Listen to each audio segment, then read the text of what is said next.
எப்போது ஒரு நாள் நம்ம பொங்கலுக்கு இல்லை ஏதாவது குலதெய்வம் சாமி கும்பிட்றதுக்கு ஊருக்கு போகும்போது ஒரு சின்ன மனநிறைவு வரும். ஊரில் இருக்க மக்களை பார்க்குறது, பெரியவங்களை பார்க்குறது எல்லாம்.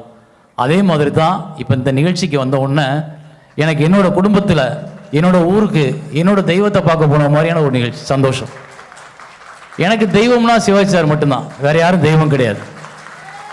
நான் எங்களோட தெய்வமாக நினைக்கிறது, நான் தினம் தினம் கும்பிடுறது, ஒவ்வொரு படப்பிடிப்பு போகும்போது நான் வணங்குறது, இன்னும் நான் உயிர் உள்ள வரைக்கும் பேசிகிட்டே இருக்க போகிறது எனக்கான தெய்வம் அப்படின்னா Sivaji sir, Sivaji sir, Sivaji sir மட்டும்தான். வேறு யாருமே கிடையாது. வேறு யாரையும் நான் வணங்க போகிறதும் கிடையாது. எங்கள் அப்பா, அம்மா, அப்புறம் சிவாஜி சார், அவ்வளோதான். பிக் பாஸ் போனேன் நான். என்னை 90 நாள் இருந்தேன் நான் உள்ள எல்லாரும் என்னை கேட்டாங்க 90 நாள் எப்படி இருந்தீங்க அப்படின்னு. 275 படம் பார்த்துருக்கேன். அத்தனை பேர்கிட்டையும் நான் உட்காந்து சிவாஜி சார் படத்தை மட்டும்தான் பேசிக்கிட்டே இருந்தேன்.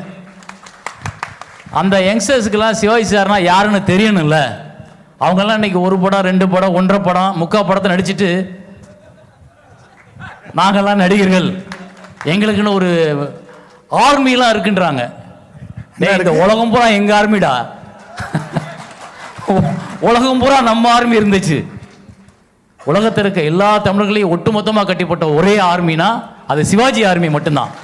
சிவாஜியை பற்றி பேசுகிறதுக்கே உங்களுக்கு தான் ஃபர்ஸ்ட் ப்ரைஸ் கொடுத்துருக்கணும் பிக் பாஸில். வேறு எதுவுமே குவாலிட்டி வேண்டியதில்லை.